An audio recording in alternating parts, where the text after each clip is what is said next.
La présidente, Mme Cathy Wong.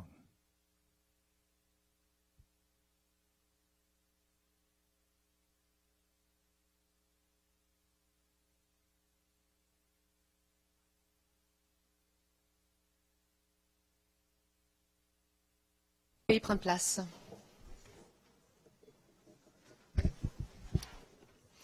J'espère que vous avez bien mangé.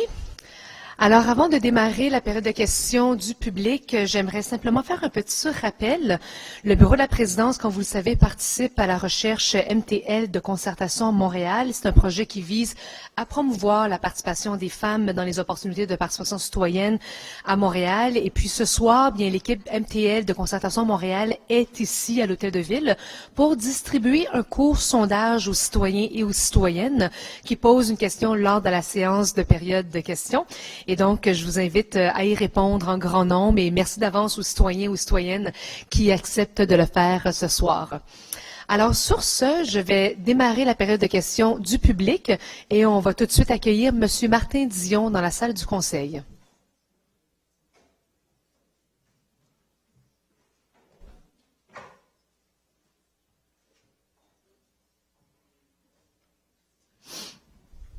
Bonsoir, M. Dion. Bonsoir, Madame la Présidente, Mesdames et Messieurs les élus. Ma question s'adresse au maire de l'arrondissement Rosemont-Petite-Patrie. Je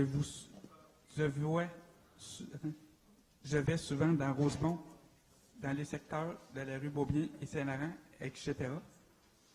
Je vois souvent des trottoirs endommagés et j'en ai parlé lors du dernier conseil d'arrondissement du 12 août dernier. Vous m'avez répondu que ce disait était erroné.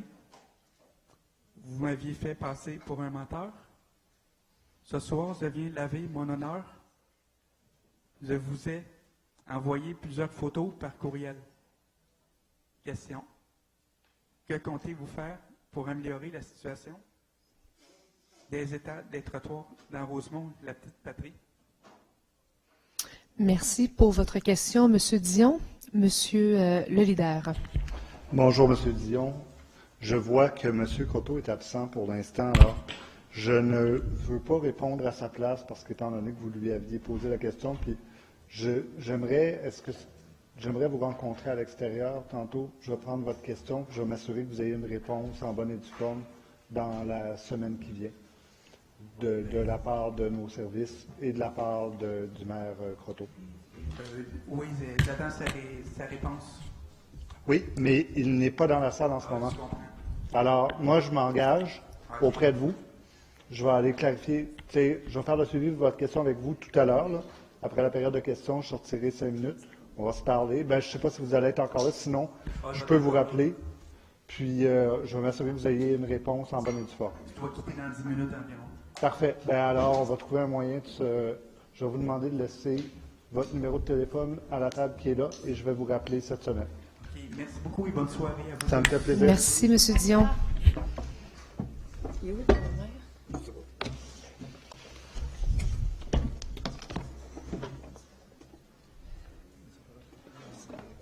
Alors, j'invite maintenant M. Paul Bélanger à rentrer dans la salle du Conseil.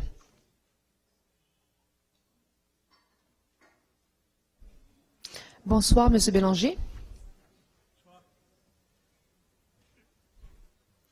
Je voudrais soulever un problème auprès de la mairesse qui est déjà sensible à ce problème-là, mais l'important, c'est d'agir. La question, c'est la destruction de nos quartiers. On a fait une rencontre encore cette semaine, samedi, dans le Myland. Il y avait au moins 80 personnes qui ont perdu leur loyer à cause de la spéculation. Et maintenant, la spéculation s'est rendue le facteur majeur de progrès bizarre des quartiers. Et c'est 3 enjeux. Le premier enjeu, c'est effectivement, est-ce qu'il y a moyen de contrôler cette spéculation qui est en train de détruire 2 choses, les petits commerçants et les loyers à prix modique. On peut-tu, comme citoyennes et citoyens, sans être ultra riches, de vivre dans Montréal? Est-ce que c'est possible? Et ça, c'est extrêmement important. C'est extrêmement important parce que cette réalité-là est en train de détruire les quartiers et on ne peut pas attendre encore 3 mois, 6 mois, 1 an. Il faut agir maintenant. Et là-dessus, qu'est-ce qu'on peut faire? Mais la première chose, c'est de demander au gouvernement du Québec de vous donner un budget qui répond à vos responsabilités. Parce que vous avez la volonté, on y croit, mais il faut qu'il y ait des budgets, puis il faut vraiment que ça bouge. Montréal doit rester une ville pour tous. Montréal doit rester une ville pour tous et non pas maintenant pour les spéculateurs. Merci, M. Bélanger. Je vais laisser l'administration vous répondre et vous avez droit à une deuxième question ensuite. Alors, je vais laisser M. Baudry vous répondre. M. Baudry, à vous la parole. Bonjour, M. Bélanger. Robert Baudry, je suis responsable du dossier de l'habitation, mais aussi du développement économique. Vous avez tout à fait raison, là, on est d'accord avec vous. Les enjeux de spéculation font très mal aux Montréalais, Montréalaises, au niveau de l'habitation, mais aussi au niveau commercial. On est aussi d'accord avec vous qu'on doit avoir plus de moyens de la part de Québec. C'est pour ça qu'on est en train de négocier un nouveau pacte fiscal qui nous amènera plus de moyens pour être moins dépendants de la taxe foncière.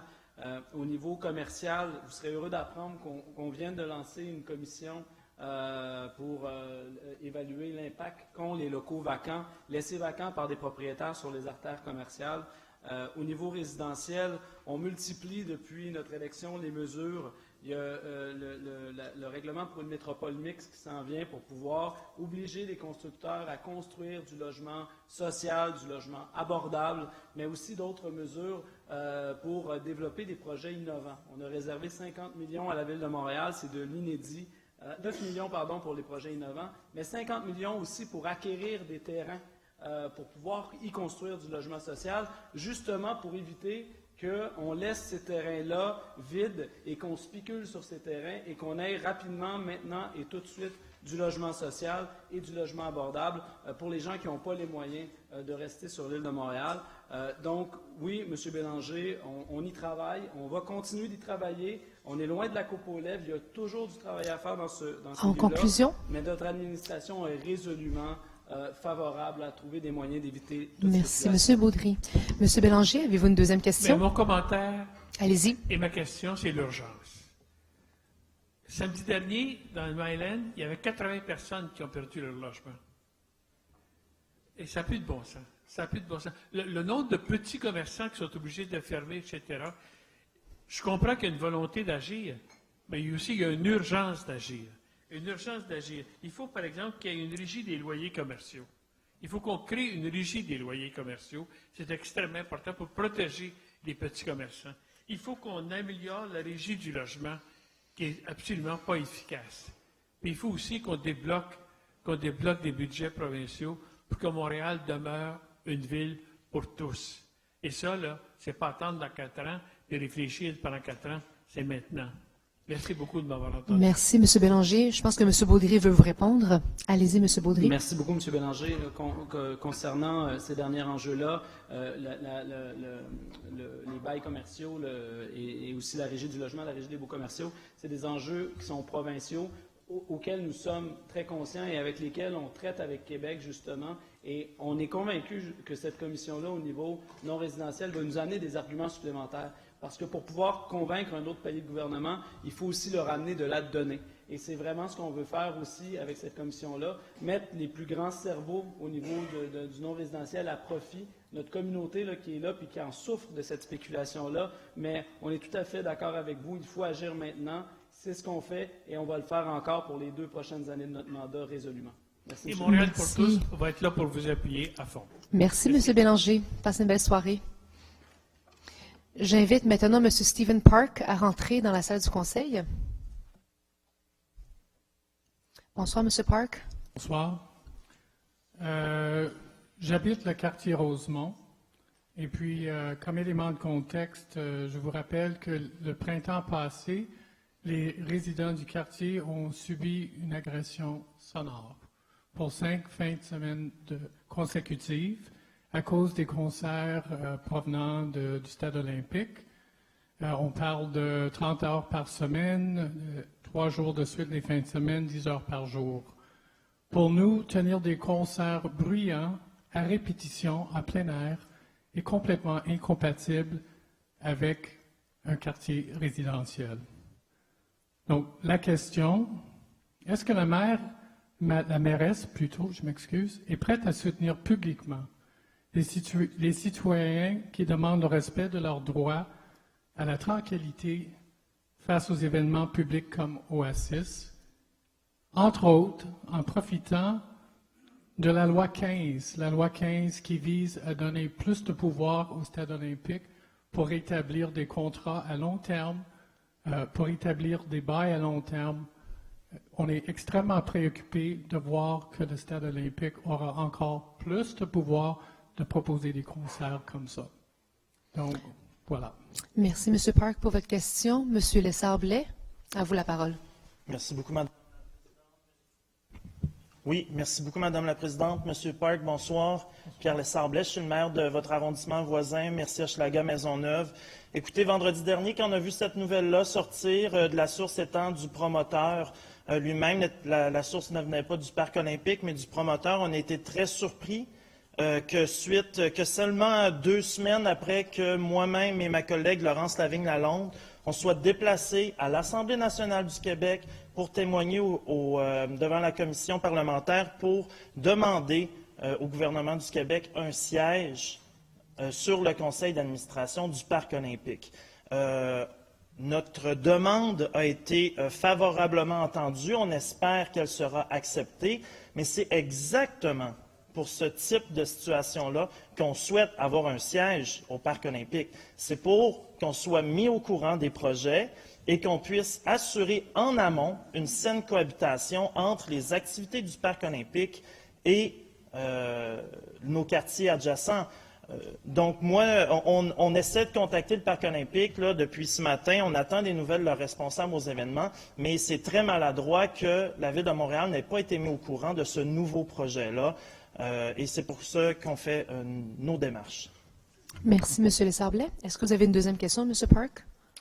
Bien, je soulignerais que même la composition du Conseil compte avoir 13 membres et puis le fait que ce serait important, évidemment, que la Ville soit représentée, mais j'ai peur qu'on soit noyé, même avec la voix de la Ville. Est-ce que le Stade olympique va agir comme un genre de Vatican à l'intérieur de Montréal qui est protégé, qui est indépendant, qui n'est pas assujetti à des règlements sonores municipaux? Je trouve ça étonnant, surréaliste. Alors voilà mon commentaire pour terminer. Merci beaucoup. M. Lessard-Blais, oui, allez-y. Monsieur Park, je partage vos préoccupations. L'année passée, qu'il y ait 5 fins de semaine d'affilée d'événements non-stop, c'était assurément exagéré. On va s'assurer de faire les pressions nécessaires pour avoir un siège au Parc olympique. Et ensuite, s'il y a d'autres représentations à avoir, on le fera. Mais on suit ce dossier-là de façon très assidue. Merci, M. Park.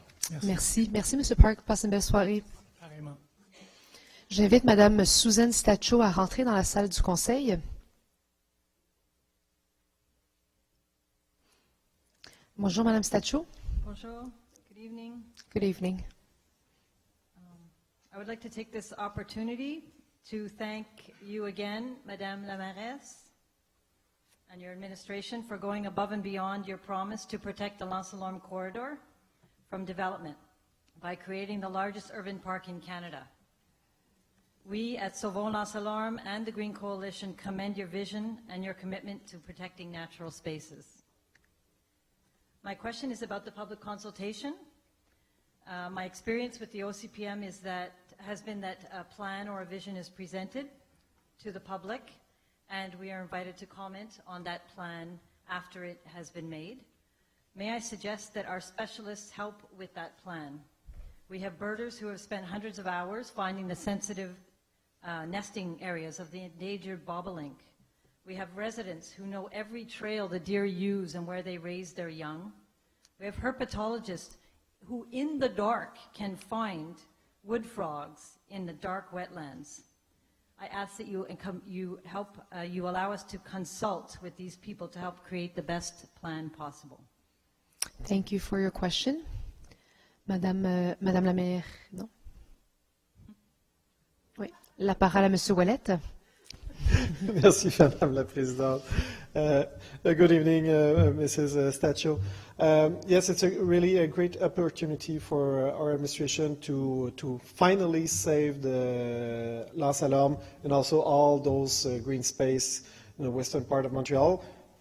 We want also to preserve some space around in Montreal, especially in the eastern part, but this time it's for the Grand Parc de l'Ouest. Yes, there will be a consultation in the coming months. It will not be with the OCPM. It will be another form, but it will still be a consultation. We just went to a call for tender to have some specialists to do the consultation. So it will we'll have more details for you in the incoming weeks. But if you have some details for or suggestion for which areas specifically that we should preserve or open to the public or build some infrastructure, it will be glad to hear it. Merci. Mrs. Stachio, do you have a second question? Yes, please. I also ask, I'm wondering, are you seeking support from the provincial government to help finance the project? Madame la mairesse? Oui, merci. Yes, absolutely. Actually, we're looking for all the support we can get. And what is fantastic is since we announced the park, we can see how both the federal, because we did get some money from them, but also from the provincial, there is interest. But we do want to make it even broader and working with different maybe with the universities that are there, maybe with foundation, because we want to make sure that we make something fantastic out of this amazing space. And again, I know I've said it a few times, but I do want to recognize all the work you've been doing. It's great. I think it's. I hope you've been celebrating since then. Oh yes, that's good. Merci beaucoup. Thank you for your questions. Have a good evening. J'invite maintenant M. Pierre Pagé à rentrer dans la salle du Conseil. Bonsoir, M. Pagé. Bonsoir. J'espère que vous allez bien. Très bien, merci. Ma question s'adresse à Mme la mairesse, mais indirectement à chacun de vous. Comptez-vous mettre en place le plus vite possible une série de mesures énergiques pour freiner l'hémorragie des petits commerces, l'hémorragie des locataires et les difficultés de nombreux petits propriétaires, surtout ceux de 5 logements et moins? Moi, je vous dépose une déclaration signée par seulement 383 citoyens, surtout du Myland, mais quelques-uns de l'extérieur. C'est pas beaucoup, mais c'est une soirée organisée, Mémoire du Myland, Comité de citoyens de Myland, Montréal pour tous. On a eu de l'aide de l'arrondissement. Et c'est ça, nous, la déclaration, je ne peux pas tout vous dire ça, là, mais c'était un banquet populaire. Chacun amenait c'est un potluck sur la rue Bernard, puis réunir à peu d'avis 400 personnes. Ça veut dire qu'il se passe de quoi, là? C'est plus juste Montréal pour tous, puis moi, puis une petite gang qui dit quelque chose. Cette déclaration-là, comme vous le verrez, elle comprend des constats et des mesures urgentes à mettre en place, au moins en discuter. Moi, je ne peux pas tout vous dire ce qui s'est passé là, mais j'aime juste vous rappeler ce qu'une femme est venue dire, Mme Cartagena. Elle a dit, ma famille est arrivée dans le Myland il y a 12 ans, j'ai trouvé un foyer. Je voudrais faire la même chose aujourd'hui, impossible. Monsieur Pagé, sont trop élevés. Je vais vous demander peut-être de poser votre question, puis je vais vous redonner la parole ensuite. Qu'est-ce que vous pouvez mettre en place le plus vite possible, un peu dans le sens de Paul Bélanger, par rapport à cette peur, à cette colère et à cet espoir qui se passe de quoi? Merci pour votre question. Les quartiers sont en transformation. Je pourrais vous donner des exemples là, de Schiller-la-Vie qui a Je vais laisser l'administration vous répondre et je vous reviendrai, M. Pagé, ensuite pour votre deuxième intervention. M. Baudry, à vous la parole. Bonjour, M. Pagé, Robert Baudry. Oui, effectivement, comme un peu j'ai dit à M. Bélanger, l'habitation, c'est vraiment quelque chose d'important pour nous. La stratégie de 12 000 logements, c'est du concret. C'est de réaliser, dans le cadre du mandat, 12 000 logements sociaux et abordables. Et on a un rythme quand même assez freiné actuellement, là.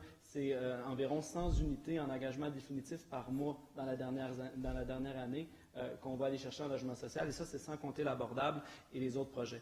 Au niveau du non-résidentiel, on est vraiment ravis de cette mobilisation-là, de cet intérêt des Montréalais. Et c'est pour ça que mon collègue Richard Ryan préside la commission de l'habitation et du développement économique qui va se pencher sur la question du non-résidentiel. Mais là aussi, on a mis en place des actions concrètes quand on pense à la réduction de près de 10 % de la première tranche de taxation qui touche vraiment 90 % des propriétaires de petits bâtiments. Après, l'idée, c'est de savoir comment on est capable de transférer ces mesures-là aussi sur le petit commerce, sur l'opérateur qui n'est pas toujours propriétaire. Et bien, à travers ça, on a mis de l'argent via nos PME Montréal pour les soutenir dans des nouveaux modèles d'affaires aussi, pour qu'ils puissent se diversifier, parce que le commerce de détail se transforme actuellement. Donc, comment ils sont capables, par exemple, de mutualiser des espaces, comment ils sont capables de développer des stratégies de positionnement en ligne ou de vente en ligne, comment ils sont capables de concurrencer les géants de ce monde.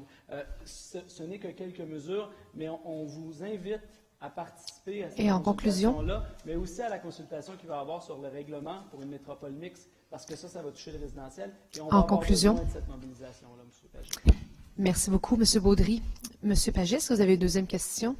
Bien, moi, ce que je me dis, ça fait 10 ans que je viens, j'ai vu la Commission des finances prendre toutes sortes de mesures lors des consultations, donner des mandats. J'ai vu Richard avec la Commission, pour en a parlé. J'ai vu l'opposition qui reprend des mesures comme étudier la faisabilité d'un programme de report d'impôts fonciers, et je pourrais en nommer d'autres. On est bien conscient qu'il se passe de quoi. Mais par rapport à l'urgence, il faut un ensemble de mesures. Il faut mobiliser universités, experts, citoyens élus pour brasser la spéculation, faire reculer cette peur, cette colère des citoyens. Parce que moi, samedi dernier, j'ai été moi-même un peu époustouflé par la profondeur des réactions des gens. Nous, on pogne ça par le haut, là, mais quand les gens sont pognés, comme la fille du Myland qui est venue faire une intervention, a cité 80 noms de personnes qui sont parties, elle s'est fait expulser de son logement. 2 ans après, il n'y a encore personne dans le logement. Voyons donc. Et votre question, M. Pagé, pour l'administration? Il nous faut, oui, il se passe de quoi, mais il faut comme une sorte d'ensemble de mesures, parce que le problème, comme disait Paul Bélanger, la spéculation, puis les promoteurs comme Schiller, Lavie... Bien, merci, M. Pagé. Oui. Je vais laisser l'administration vous répondre à nouveau, Mme la mairesse. Oui, merci beaucoup, M. Pagé. Oui, j'ai suivi de près ce qui s'est passé dans le Myland et ce qui se passe là-bas. Je pense que ça montre bien. Enfin, on l'a vu ça dans le Myland, mais on pourrait le voir ailleurs aussi parce que cette situation-là, les Montréalais et Montréalaises, ça les préoccupe énormément. Notre vie de quartier, c'est notre identité, c'est notre communauté, on y tient. Moi, j'ai été élue, j'ai décidé d'entrer en politique sur le côté de l'habitation et tout ce qui touche l'accès, la mixité. Moi, je crois fondamentalement à ça. On travaille le plus fort possible et le plus vite possible. Des fois, ça me fâche parce que j'ai l'impression qu'on a perdu tellement de temps. C'est le genre de problème à laquelle on aurait dû s'attaquer bien avant. Maintenant, il faut rien en avant. Voilà, il faut pas s'arrêter ce qu'on aurait dû faire, puis on avance. Vous parlez de mobilisation, vous avez raison. Ce que vous avez fait en fin de semaine, c'est un bel exemple. J'ai trouvé que la couverture médiatique avait aussi beaucoup contribué à donner une voix à vous, mais aussi à donner une voix peut-être justement à d'autres citoyens dans d'autres quartiers. Et en conclusion? Je voudrais juste dire, on va continuer à travailler, puis on pourrait s'en reparler après, mais n'oubliez pas qu'en ce moment, il y a une campagne fédérale. Et s'il y a un des obstacles pour la Ville de Montréal, de mettre en place ça, pourquoi on a l'ambition, là? Parce que le courage politique, il n'en manque pas de ce côté-ci, inquiétez-vous pas. Par contre, ce qui me manque, c'est des moyens. Questionnez, s'il vous plaît. Profitez de la campagne fédérale et dire qu'est-ce que vous allez faire. Parce que l'argent d'en haut, là, il faut qu'elle descende. Merci. Parce que nous, c'est difficile d'agir sur tous les fronts. Merci beaucoup, Mme la mairesse. Merci, M. Pagé, pour votre présence ce soir. Bonne soirée. J'invite maintenant Mme Céline Forgette à rentrer dans la salle du Conseil. Bonjour, Mme Forgette. Oui, bonsoir. Bonsoir. Ma question s'adresse à Mme Plante, mais je pense que c'est M. Caldwell qui s'occupe du campus 1000 de l'Université de Montréal, donc on verra. À Outremont, nous avons appris entre les branches que le grand parc promis dans le cadre du projet d'ensemble du campus 1000 de l'Université de Montréal, à côté du centre communautaire, sera aliéné en partie ou en totalité pour une école. Comment allez-vous compenser la perte de cet espace vert pour les citoyens du secteur nord? Merci pour votre question. Monsieur Tomlinson, à vous la parole. Bonjour, Madame Forget. Merci encore une fois d'avoir pris le temps de venir nous poser une question ce soir. Peut-être que ce que vous avez entendu entre les branches n'est pas tout à fait exactement ce qui va se passer, de dire qu'il va y avoir une perte d'espace vert. Moi, je vous dirais que une des idées qui est mise de l'avant présentement dans le développement de la venue d'une école primaire, qui est quand même une nécessité dans un nouveau quartier aussi grand et aussi important, c'est que ces enfants-là aient un endroit pour jouer, une cour d'école. Et une des choses qui est présentement à l'étude, c'est de voir comment est-ce qu'on pourrait avoir un espace partagé dans le parc pour un parc-école, chose qu'on a déjà dans l'arrondissement avec 3 différentes écoles. Nous avons des ententes de parc-école et c'est ça qui est présentement discuté, mais encore là, rien n'est confirmé présentement. Merci, M. Tomlinson. Mme Forgette, à vous la parole à nouveau. J'espère juste que les citoyens, à un moment donné, feront partie démocratiquement de ces discussions et que ce ne sera pas caché éternellement. Deuxième question. La réorganisation de ce parc se fera par le retrait, entre autres, de plusieurs espaces de stationnement reliés au centre communautaire. Pouvez-vous nous dire combien de places de stationnement hors rue vont rester pour desservir les usagers du CCI, VS le nombre existant, tel que présent, tel que statué en octobre 2018 par l'administration et les élus d'Outremont dans le cadre de l'étude FAE? Merci pour votre question. M. Tomlinson? Oui, Mme Forget, en fait, c'est encore sous étude à savoir quelle sorte de stationnement, la grandeur de ce stationnement-là, les espaces qui vont être présents dans ce stationnement-là. Mais assurément, il va y avoir du stationnement pour voitures, mais aussi il va y avoir du stationnement pour vélo, il va y avoir du stationnement pour l'autopartage, il va y avoir des bornes électriques. Donc, il va y avoir une mixité pour toute forme de mobilité dans ce nouveau stationnement-là, entre guillemets. Donc, on attend des dernières études à la Ville pour savoir vraiment c'est quoi le plan, puis quelle grandeur exactement qui va être développée pour le stationnement pour les gens qui viennent au centre communautaire. Merci. Merci pour vos questions, Mme Forgette. Oui, ça a été statué en 2018 et on ne me répond pas. Merci. Bonne soirée. J'invite maintenant M. Adrien Michaud à rentrer dans la salle du Conseil. Bonjour, M. Michaud. Bonjour. On vous écoute. Bonsoir, Madame la Présidente. Bonsoir, Madame la mairesse et membres du Conseil. Mon nom est Adrien Michaud. Je représente l'Association régionale de soccer Concordia. Ma question s'adresse particulièrement à Madame la mairesse. Avant d'aller à mon sujet principal, j'aimerais souligner l'investissement de 16,5 millions de la Ville annoncé début septembre dans le cadre du programme des installations sportives extérieures. Il y a plusieurs terrains de soccer, dont quelques surfaces synthétiques, parmi les 19 projets annoncés. Les enfants et les joueurs de soccer en particulier vous remercient grandement de cet investissement. Ceci dit, en raison d'une situation qui prévaut dans un arrondissement, la communauté montréalaise du soccer est préoccupée par l'avenir des terrains synthétiques à Montréal et nous souhaitons être rassurés. L'intention de l'arrondissement de lutter contre les îlots de chaleur est des plus louables. Et comme citoyens, nous sommes évidemment d'accord avec l'objectif, mais pas avec le moyen. Surtout dans une perspective de développement durable, tenant compte des dimensions environnementales, sociales et économiques. Même si cela peut paraître paradoxal, l'élimination des surfaces synthétiques n'est pas le meilleur moyen. Il est démontré qu'un terrain naturel, même bien entretenu, peut avoir un impact global encore plus négatif lorsque l'on considère l'ensemble des facteurs ayant un impact sur l'environnement. Un terrain synthétique peut être utilisé plus longtemps sur une plus longue période. Les coûts d'amortissement sont de 5 à 10 fois élevés et coûtent jusqu'à 10 fois moins cher à l'entretenir. Monsieur Michaud, oui. Est-ce que vous avez une question pour l'administration? Je vais vous redonner la parole ensuite pour reprendre la parole si vous le souhaitez. D'accord. Je vais peut-être laisser l'administration vous répondre tout de suite. Oui, est-ce que vous avez une question? La question qui vient de nous aimerions connaître votre position sur l'utilisation des surfaces synthétiques. Est-ce que la Ville de Montréal a l'intention de continuer à utiliser les surfaces synthétiques lors des rénovations ou la construction d'un nouveau terrain? Parfait. Merci beaucoup. Monsieur Parizeau. Merci, M. Michaud. Vous avez un très beau nom, vous le savez. Je vous ai rencontré à plusieurs reprises, l'association de soccer Montréal-Concordia. Ceux qui n'ont pas compris la blague, c'est parce qu'il s'appelle aussi Adrien. Donc, c'était ça ma blague. Donc, vous savez, comme je vous l'ai dit, lors de notre rencontre, on n'a pas de position pour ou contre les terrains synthétiques à l'ensemble de la ville. Les arrondissements ont la prérogative de choisir parce qu'ils connaissent très bien leur réalité, leurs besoins en arrondissement. Ils reçoivent les demandes de vos associations et vos clubs de soccer quotidiennement. Je pense, comme élu, on reçoit énormément de demandes de soccer.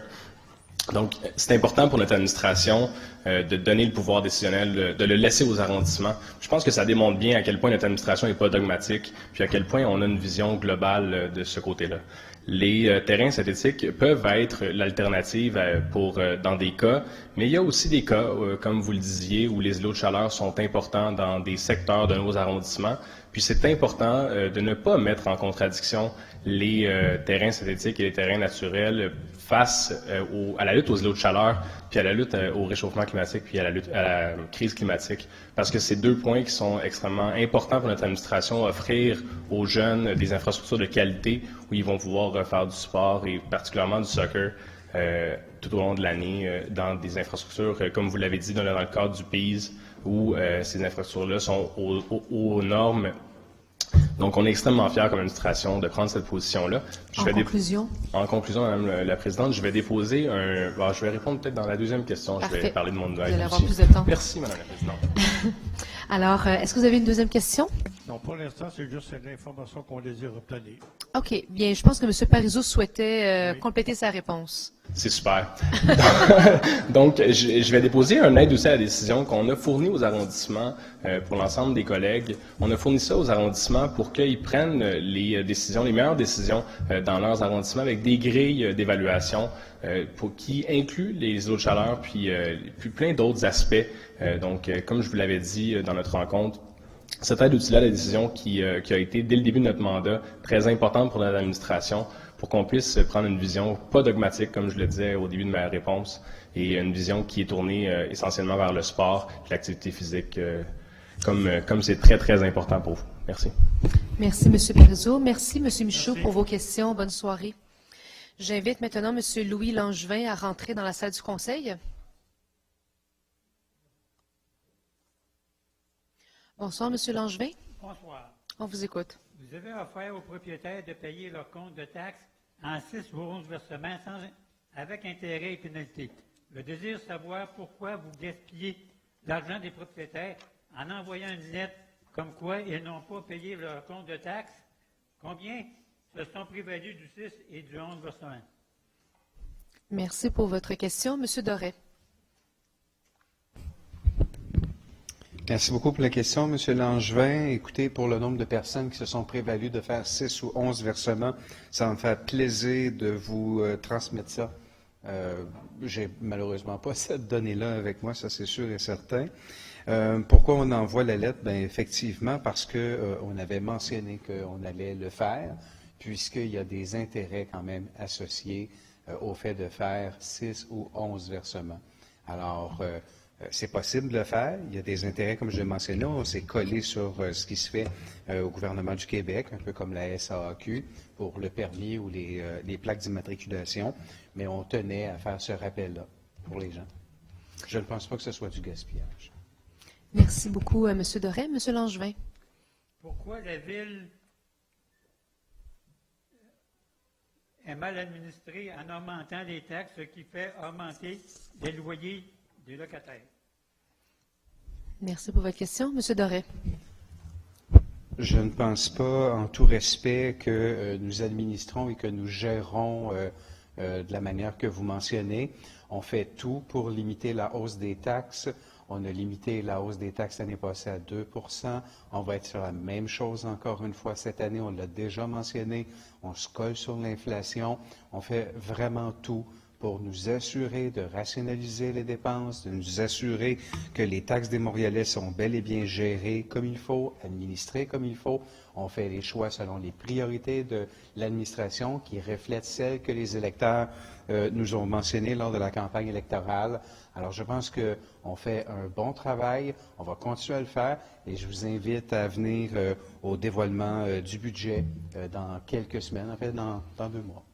Merci, M. Doré. Merci, M. Langevin. Bonne soirée. J'invite maintenant M. Yonita à rentrer dans la salle du Conseil. Bonsoir, M. Yonita. Bonsoir, madame. J'espère que ce soir, vous n'allez pas m'interrompre. Comme toujours, je suis mécontent que je ne dise pas en colère. J'observe qu'il y a 2 poids, 2 mesures.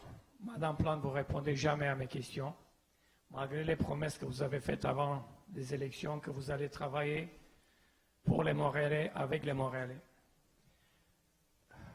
Le mois passé, un des élus a porté à votre attention un incident, un autobus qui n'a pas arrêté dans un arrêt de bus. Et là, on a fait les manchettes et M. Côté, il n'arrêtait pas on se demande des excuses, on se demande pardon, on promet que ça jamais va arriver. Moi, je viens, je vous donne des preuves. Et là, vous ignorez. La dernière fois, Madame la Présidente, je vous ai posé la question, qu'est-ce que vous en pensez à propos du drapeau? Et là, vous aviez refusé et vous avez dit, maintenant, je viens de nouveau justement pour vous poser cette question. J'observe aussi, Madame Plante, qu'entre vous et la Présidente, vous vous faites des signes en faisant, et je vous ai dit depuis le début, j'aime pas quand vous restez avec le dos vers le citoyen. C'est un manque de respect. Et ça, c'est une autre histoire que vous ne faites pas. Monsieur Limoges, il ne comprend pas mes questions parce que vous, Madame la Présidente, vous m'empêchez d'expliquer et lui, il ne peut pas comprendre. Donc aujourd'hui, ma question s'adresse à vous. Qu'est-ce que vous en pensez de ces gestes barbares, de ces gens qui ont vandalisé, qui ont brûlé le drapeau américain devant le consulat américain? Merci pour votre question. J'aime bien le drapeau, j'aimerais bien savoir de quelle manière vous le protégez. Merci pour votre question. Monsieur Limoges? C'est à vous, madame, pas monsieur Limoges, parce que je connais déjà sa réponse. Il n'a pas de réponse. Monsieur Yonita, on va laisser monsieur Limoges vous répondre. Monsieur Limoges? Monsieur Yonita, je vous rassure sur une chose, je comprends parfaitement vos propos et vos questions. Ce que je vous ai dit la dernière fois, c'est que souvent, c'est moins des questions que des affirmations. Mais je vous comprends là, quand vous parlez. Je vous entends parfaitement. Le seul problème, c'est que vous n'avez pas de véritables questions sur des compétences municipales.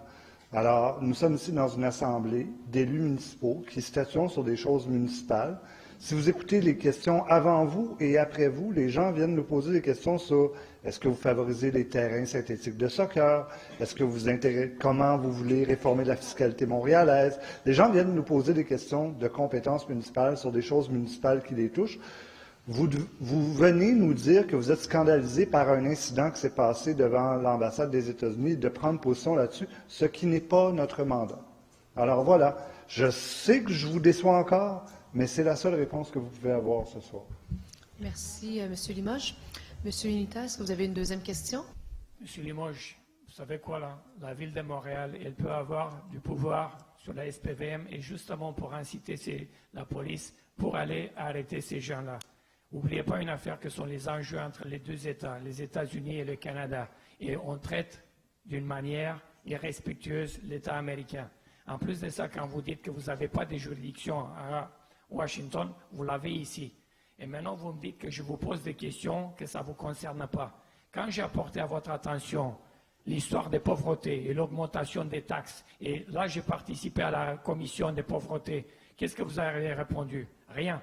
Et voilà, aujourd'hui, il y a des gens qui arrivent ici et qui parlent exactement la même chose. Et là, on répète sans avoir des réponses. Jamais des réponses. J'ai l'impression qu'on tourne en rond. Et là, on fait quoi? On vient ici pourquoi? Et j'aime pas, encore, je profite que j'ai encore 30 secondes, j'aime pas quand vous souriez en arrière. Vous faites des sourires. Monsieur Pigeon, quand il rentre ici, j'ai observé de la manière que vous traitez. J'aime pas cette histoire-là. Merci, M. Yonita, pour votre intervention. Merci, M. Yonita. M. Limoges? Monsieur Yonita, je vais m'en tenir à l'histoire du drapeau là, et pas à votre procès d'intention sur nos sourires ou non-sourires. La police fait ses enquêtes. J'imagine, et je suis très heureux, moi, personnellement, de vivre dans un endroit où ce n'est pas le conseil municipal d'une municipalité qui dicte à la police quand et comment faire ses enquêtes. Alors, personnellement, moi, je me félicite de vivre dans ce genre d'état de droit-là. Alors, je n'ai pas d'autre chose à vous répondre pour ce soir. Merci, M. Limoges. Merci, M. Yonita. Bonne soirée. J'invite maintenant M. Mario Paquet à rentrer dans la salle du conseil. Bonsoir, M. Paquet. Bonsoir, Madame la Présidente. Bonsoir à toutes, bonsoir à tous. Alors, je suis résident de Rosemont, la petite patrie, depuis 25 ans maintenant, et je constate, comme des centaines de milliers de Montréalais, la dégradation de notre climat sonore. Vous avez vu l'article de Mario Girard dans la presse il y a quelques jours, il m'a devancé. C'est une première d'être dans cette enceinte où s'exerce notre démocratie. La question, elle est la suivante. Aéroport de Montréal a des plans d'expansion très importants au cours des 10 prochaines années. Comment notre conseil municipal, parce qu'il y a 700 000 Montréalais qui sont directement impactés par l'augmentation des vols au-dessus de leur tête, et il y a très peu de gens qui siègent, il y a 4 élus à peine qui siègent sur le comité qui n'est que consultatif, où dominent les représentants d'Aéroport de Montréal. Comment l'administration municipale entend-elle être présente, assurer un suivi de façon beaucoup plus serrée envers Aéroport de Montréal? C'est une infrastructure essentielle, on s'entend là-dessus, mais vous nous avez redonné, Madame la mairesse, notre quartier, nos quartiers. On redonne la place aux citoyens dans les rues de Montréal. J'aimerais qu'on puisse nous redonner une partie de notre ciel également. Merci, M. Paquet, pour vos questions. Madame Thuillier, à vous la parole.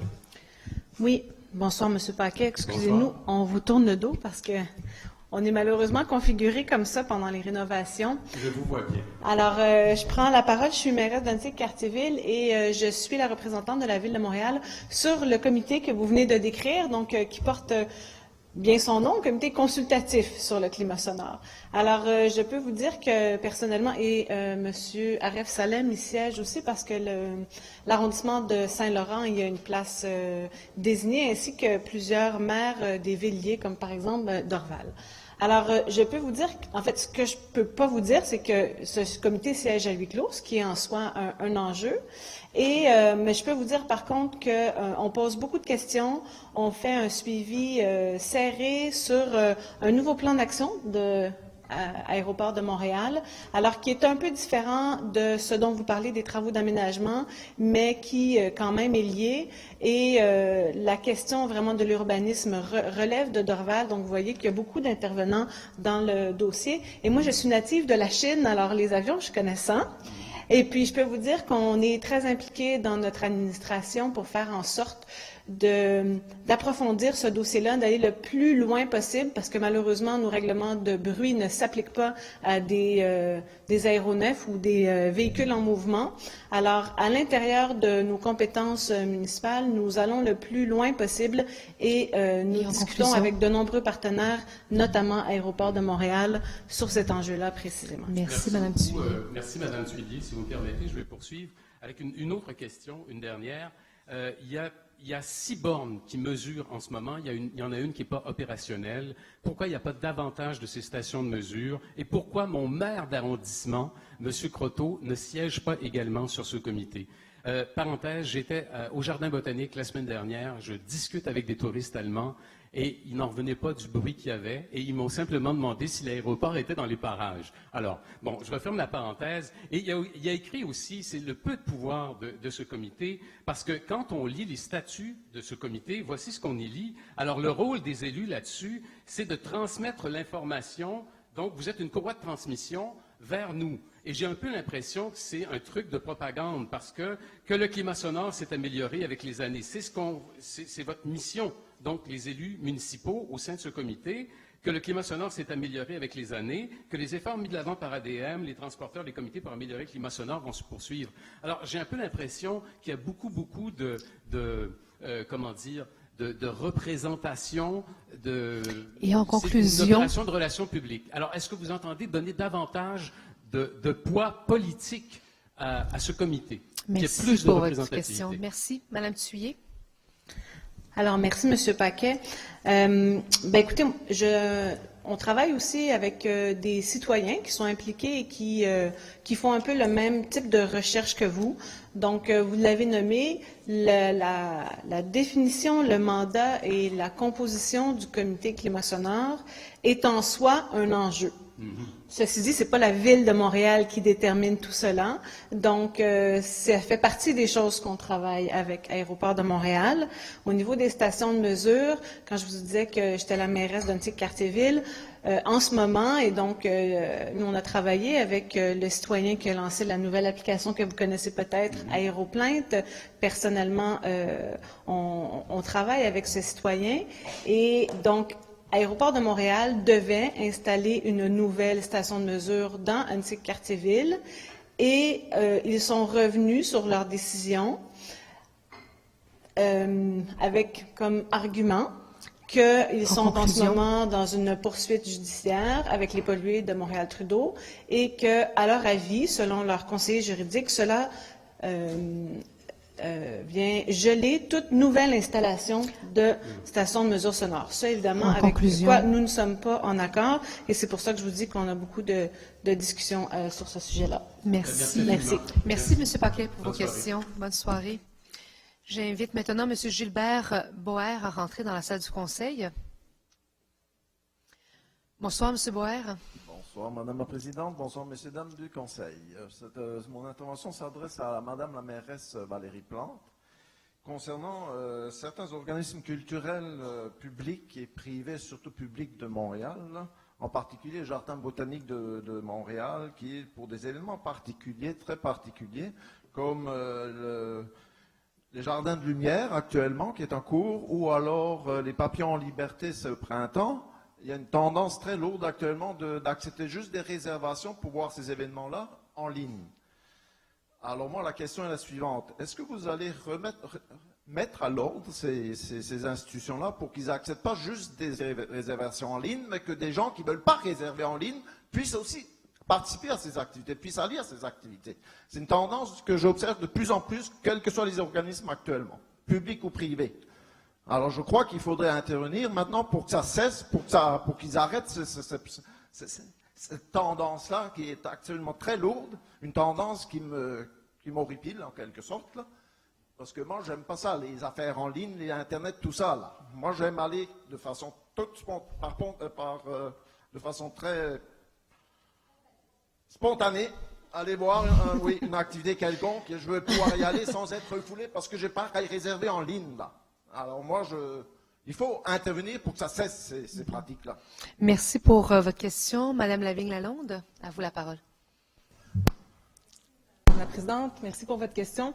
Oui, en fait, c'est depuis environ 1 an qu'on a commencé à faire ça au Jardin botanique, pour la simple et bonne raison que le Jardin botanique est très populaire et il y avait beaucoup trop de gens au même moment, principalement initialement au Jardin de Lumière, ce qui faisait en sorte que les gens devaient sortir des sentiers, piétiner les fleurs, etc., pour pouvoir circuler. Et en fait, ça nuisait vraiment à la qualité des aménagements et à l'expérience des citoyens.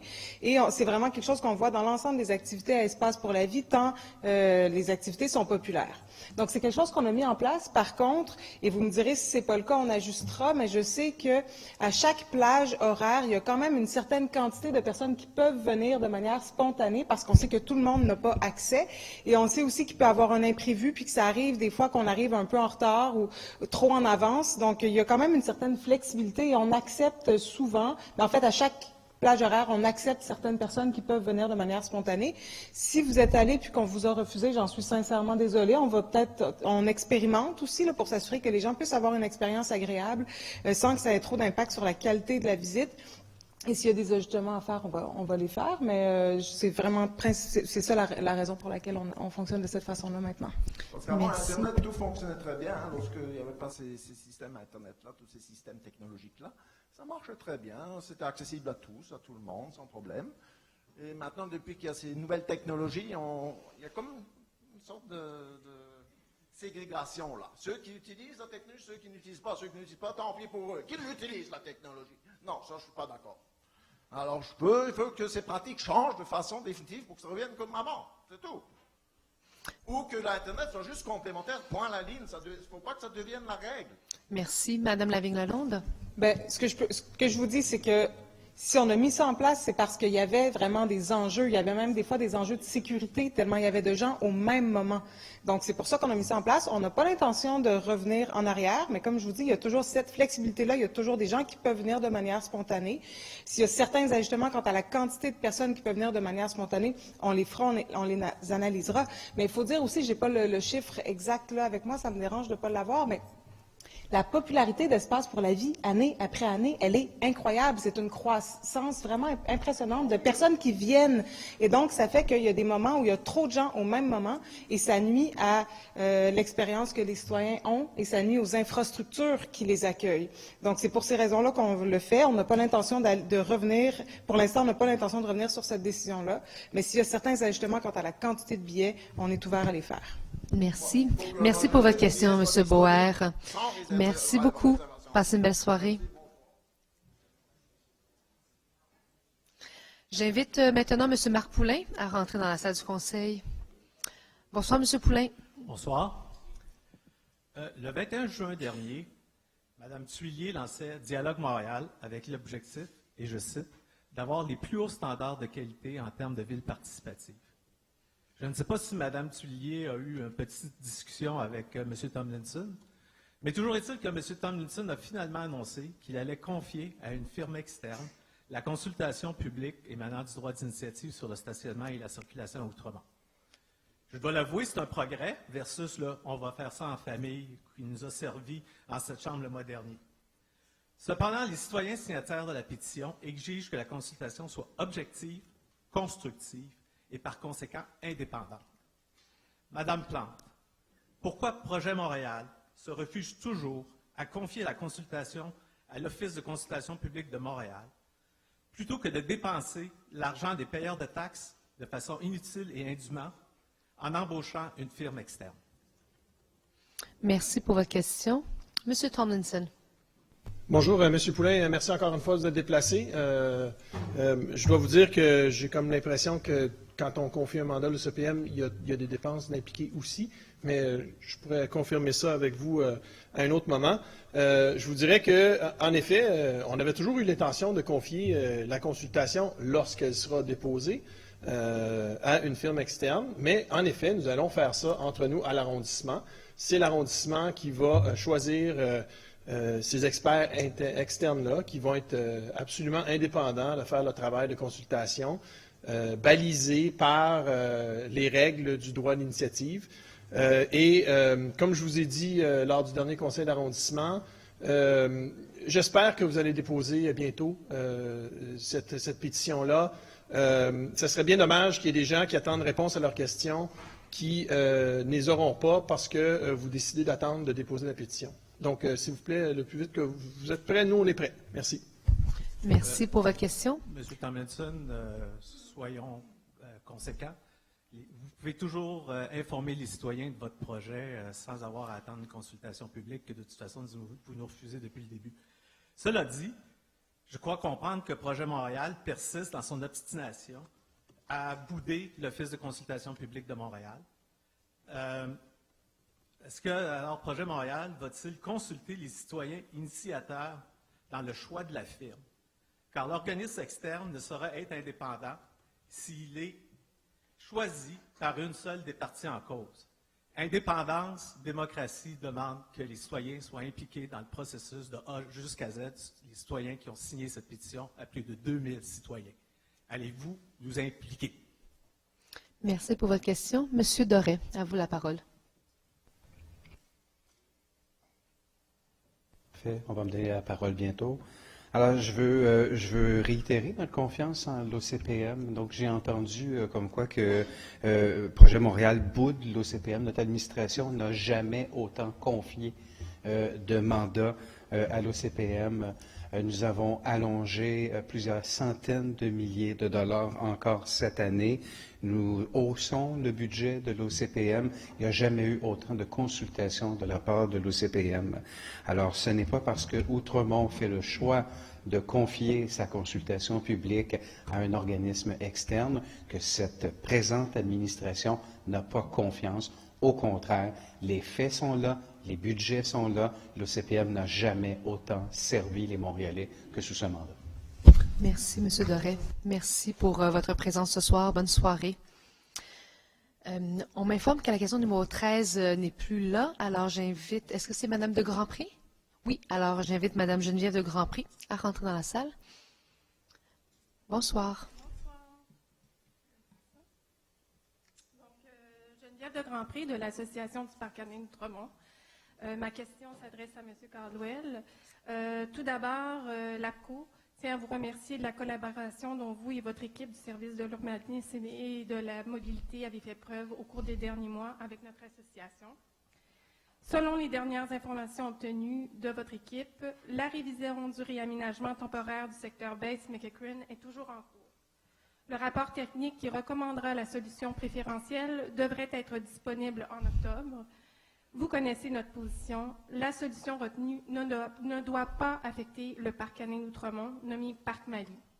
Nous savons que d'autres solutions sont possibles. Nous en avons eu la preuve en consultant les rapports d'études techniques de 2015 de CIMA+, et de 2017 de la firme EXP. Nous pensons qu'il est insensé de charcuter un espace vert pour une solution qui sera temporaire. Monsieur Caldwell, voici ma question.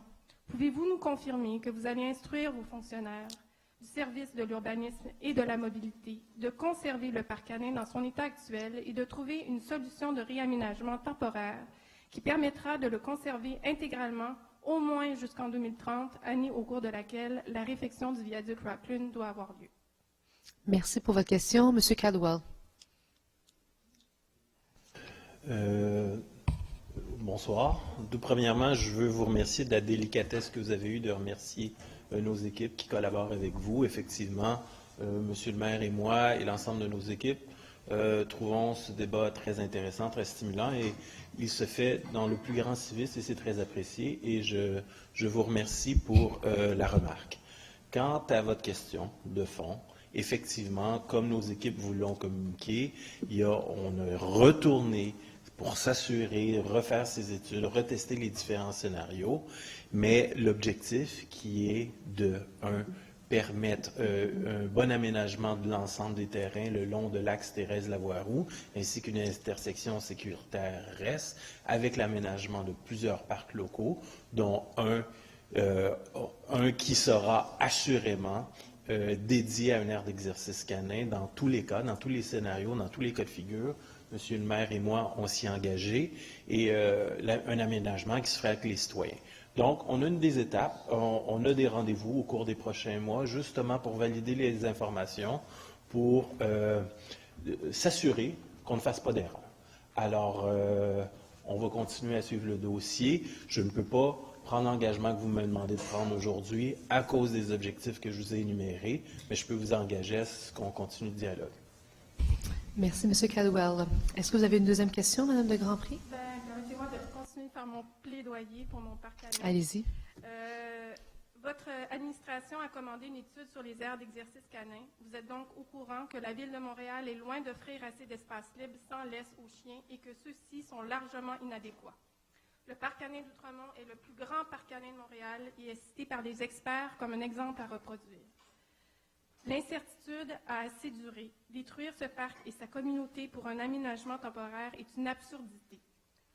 C'est ce qu'on pense. On n'a pas besoin d'études pour établir que ce parc pourrait être conservé au moins jusqu'en 2030, jusqu'à temps qu'on ait la solution finale au niveau du viaduc Rocklin. Merci pour votre intervention. M. Caldwell. Merci pour cette partie complémentaire de votre plaidoyer sur la pertinence et l'utilité d'un parc canin dans le secteur. Vous avez raison de dire qu'il n'y a pas de débat à faire.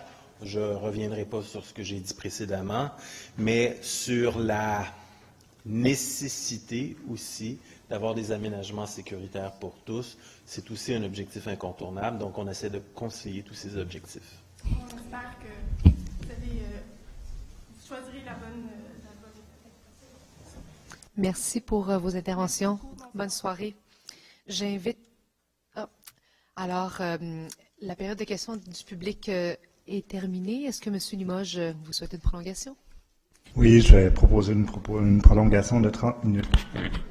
Alors, on prolonge la période de questions de 30 minutes. J'invite maintenant M. Lucien Pigeon à rentrer dans la salle. Oui. Je suis privilégié. Mais vous n'avez pas 30 minutes, par exemple, c'est ça? Bonsoir tout le monde. Bonsoir, M. Pigeon. Puis, Madame la Présidente, Madame Wong, tous les élus, les conseillers, les conseillères, puis mon maire favori qui est assis là, puis qui me regarde. Je suis bien fier de vous. Regardez, moi je suis pour les manifestations et les mouvements qui veulent protéger le climat, OK? Disons, on va commencer tout de suite. Mais je peux-tu déposer? J'ai des documents que j'aimerais déposer. À votre gauche, oui.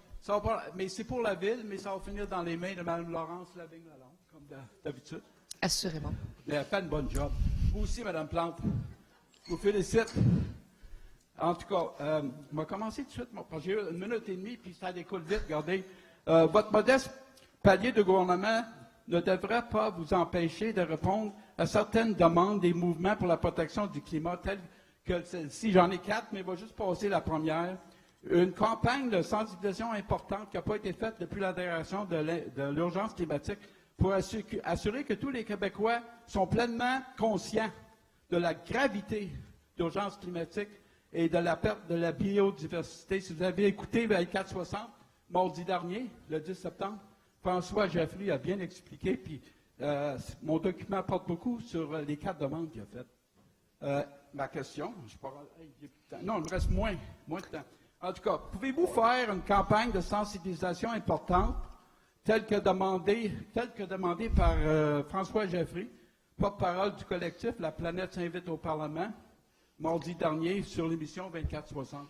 Merci pour votre question. Que je demande ça, parce Merci. que vous avez déclaré Je vais laisser M. Pigeon, je vais laisser Mme Lavigne-Lalonde vous répondre. J'aimerais pas y poser ça à elle, j'aimerais mieux que ce soit Mme Plante. Alors, Mme Lavigne-Lalonde, à vous la parole. Je suis vraiment désolée de toujours vous décevoir, M. Pigeon. Elle est toujours, désolée, mais en tout cas, je l'aime bien. Mais j'ai envie de vous dire oui. J'ai pas écouté l'émission dont vous faites mention, mais je vous dirais que on travaille très, très fort, en fait, depuis la création du Bureau de la transition écologique et de la résilience, à développer un plan dans lequel il va y avoir des actions concrètes, parce qu'on sait que on peut avoir des grands discours, mais à un moment donné, il faut qu'on agisse. Donc là, je vous dirais qu'on est vraiment concentré à travailler, à prendre des mesures, s'assurer d'avoir les meilleures interventions une fois qu'on va lancer notre plan pour avoir le plus grand impact sur l'environnement. C'est là-dessus qu'on est concentré. Par contre, on sait pertinemment que si on veut que tout le monde embarque là-dedans, que ce soit les particuliers, les entreprises, l'ensemble des Montréalais, Montréalaises, si on veut que tout le monde embarque là-dedans, ben, il faut parler aux gens, il faut trouver de nouvelles façons de parler aux gens. Et on pense sincèrement que, oui, il faut déclarer l'urgence, il faut que tout le monde soit au courant de l'importance d'agir maintenant, mais on pense aussi que c'est important d'avoir un discours très positif. Il faut faire rêver les gens, il faut arrêter de les culpabiliser, mais vraiment leur faire croire à un projet de société grand, un projet de société ambitieux et dans lequel ils vont avoir envie de participer. Donc, c'est là-dessus qu'on va travailler au cours des prochaines semaines, des prochains mois. On ne va pas lancer ça demain matin, mais ça va bien certainement faire partie de nos actions. Merci. M. Pigeon. Madame la Présidente, j'ai passé mon temps. Vous êtes bien gentil ce soir. Vous m'avez laissé aller. Regardez, ma question supplémentaire. Gabriel Nadeau-Dubois, il va faire venir toute l'Assemblée nationale. Il veut que toute l'Assemblée nationale soit ici vendredi le 27. Je pourrais-tu vous demander de prendre une petite marche le vendredi le 27, monter à la montagne, là, puis venez nous rejoindre avec Greta Thunberg, et puis on va-tu en faire une Moses de bonne marche pour le climat? Est-ce que je peux compter sur vous? Levez vos mains, ceux qui vont être là. Wow! Hey, il y en a que l'opposition, là, vous pouvez faire un peu mieux que ça, là. Comment? Merci, bonsoir à tout le monde. Monsieur Pigeon, Merci. un instant.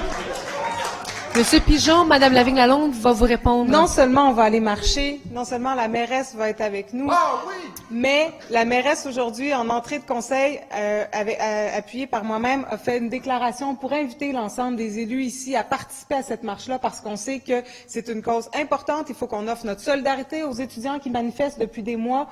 Donc, elle a fait justement cette déclaration pour inviter l'ensemble des gens à aller marcher parce qu'on sait que c'est important. Bravo, merci tous les élus. Vous êtes Merci, des Monsieur champions. Pigeon.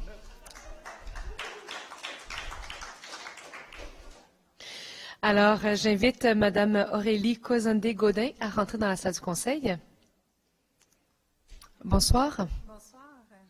Je suis ici au nom de l'Association du Parc canin d'Outremont.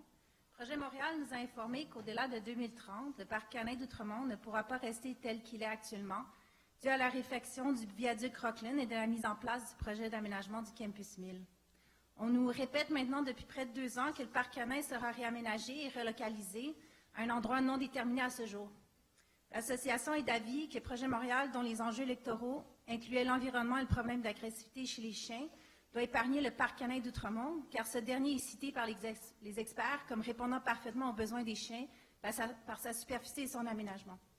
Il est à rappeler que la Ville de Montréal est loin d'offrir assez d'espaces libres, sans laisse pour les chiens, et la plupart de ces espaces-là sont inadéquats. Le parc canin d'Outremont est le plus grand parc canin de Montréal. Ce parc de plus de 8 000 m² est bordé par une haute haie de chèvrefeuille. Il comprend 80 arbres de plus de 30 ans et inclut un anneau asphalté qui est un atout majeur et unique. Ce lieu est chéri par une énorme communauté montréalaise qui apprécie y passer de longs moments en compagnie de leurs chiens, et ce depuis plus de 20 ans. Près de 2000 personnes ont signé notre pétition en ligne pour le maintien de ce parc. Ma question est pour M. Caldwell. Êtes-vous prêt à vous engager auprès des citoyens utilisateurs du parc canin d'Outremont à ce que le parc prévu au-delà de 2030 aura les mêmes attributs que le parc canin actuel, soit sa superficie de 8 000 m², une végétation abondante et un anneau asphalté pour permettre les déplacements? Merci pour votre question. Monsieur Caldwell, à vous la parole. Merci pour votre question. Heureux de vous voir. On a eu la chance de faire le tour de l'anneau ensemble dans le parc canin avec M. le maire d'Outremont. Effectivement, je le répète, il faut qu'il y ait un parc canin, une aire d'exercice canin dans le secteur, il y en aura un. Vous me demandez de m'engager sur une typologie de parc canin qui sera exactement la même que celle actuelle. Comme je vous l'ai dit à plusieurs reprises, on est à considérer, à concilier l'ensemble des besoins du secteur, mais il y a un incontournable, c'est l'aménagement d'un parc canin pour les propriétaires de chiens et pour les chiens, pour toutes les bonnes raisons que vous avez énumérées. Donc, il y a cet incontournable. On est à concilier, comme je l'ai dit, l'ensemble des besoins du secteur. Et donc, je ne peux pas prendre l'engagement que vous me demandez de prendre. J'ai à chaque fois, par contre, spécifié qu'il y aurait un travail de fait avec les utilisateurs du parc canin pour s'assurer que ce soit dans les bonnes conditions. Merci pour votre réponse. Madame Cozandé-Gaudin, est-ce que vous avez une deuxième question? Oui, je pense qu'il faut tenir en compte aussi les besoins de la Ville de Montréal pour les chiens. Mais ce que je voulais dire, c'est que les utilisateurs du parc canin d'Outremont vivent dans l'incertitude depuis plusieurs années et puis ils sont insatisfaits du traitement de ce dossier. Alors, ce qu'on demande, c'est on vous demande est-ce qu'on peut faire preuve de volonté politique en prenant des engagements précis auprès des citoyens pour ce parc? Merci. Monsieur Caldwell. Tel qu'on l'a répété plusieurs fois, Monsieur le maire d'arrondissement et moi, on s'engage à faire en sorte qu'il y aura un parc canin pour les utilisateurs, pour les propriétaires de chiens, pour les chiens bien entendu, et que son aménagement, sa localisation se fasse dans le respect des utilisateurs actuels, en conciliant avec l'ensemble des besoins du secteur. Donc, je sais que je vous apprends rien de nouveau, je répète ce que j'ai toujours dit. Ce à quoi je m'engage aussi, c'est qu'il y ait de toute la transparence possible dans les prochaines étapes avec nos équipes, avec les utilisateurs, avec l'arrondissement, pour que vous compreniez exactement ce qu'on fait à quel moment et que personne ne soit pris par surprise. Ça, j'en fais l'engagement. Merci. Merci pour vos questions. Bonne soirée. J'invite M. Patrick Carey-Barnard à rentrer dans la salle du conseil. Bonsoir, monsieur. Bonsoir, monsieur. Bonsoir, Madame la Présidente, Madame la mairesse, membre du Conseil. Je représente la Coalition verte ici. J'ai une question pour M. Perez. Mais premièrement, la coalition verte veut redire quelque chose qui était déjà exprimé. Merci à la mairesse, merci au projet Montréal d'avoir créé cette initiative extraordinaire, un grand parc urbain à Montréal. Merci aussi pour votre engagement de créer des parcs partout, dans tous les districts de Montréal, et de préserver nos espaces naturels dans chaque district. Alors, ma question s'était posée à M. Perez, mais j'aimerais poser cette question encore. M. Perez, est-ce que votre parti et vous-même sont prêts maintenant à appuyer pleinement ce projet d'un grand parc urbain dans l'ouest de Montréal? Merci pour votre question. Monsieur Perez. Bonsoir, Monsieur Caribarnac. Excusez-moi de vous donner le dos, je m'en excuse. Non, pas du tout, j'entends, monsieur. Alors, merci encore une fois pour votre question. Donc, évidemment, un de vos collègues est venu le mois dernier me poser essentiellement la même question. Et la réponse que je lui ai donnée le mois dernier sera la réponse que je vous donne ce soir, peut-être avec certains ajouts. Mais en gros, nous l'avons dit, on est très ouvert à explorer la possibilité du projet que la mairesse a présenté. C'est un projet qui a fait avancer les enjeux, notamment on sait à quel point que les espaces verts sont incertains, il n'y en a jamais assez d'espaces verts, et à quel point que nous avons des obligations en vertu de notre plan auprès de PEMAD. Alors, nous, ce que nous disons depuis le début, c'est que nous voulons voir les détails.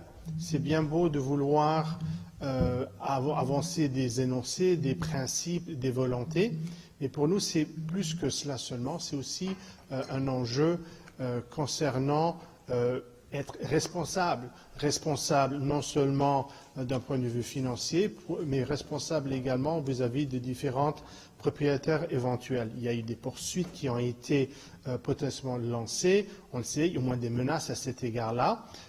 On a encore, en conclusion, on attend toujours le modèle financier à cet égard. Si l'administration est prête à nous inclure comme un partenaire et partager toute l'information, c'est quelque chose que nous allons évidemment accueillir et explorer. Merci. Merci. Est-ce que vous avez une deuxième question? Merci pour cette réponse. Alors, le 27, il y aura une marche. Je pense qu'explorer les possibilités, c'est très, très important. Mais maintenant, c'est le temps de faire des réalités, de réaliser ces choses-là. Et je dois vous dire, aux membres du Conseil, que la Coalition verte va écrire une lettre à M.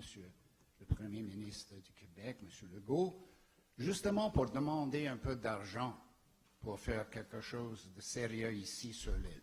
Et moi, personnellement, je veux voir des parcs et des espaces naturels préservés partout à Montréal, pas seulement dans l'Ouest. Alors, merci beaucoup et salut bien.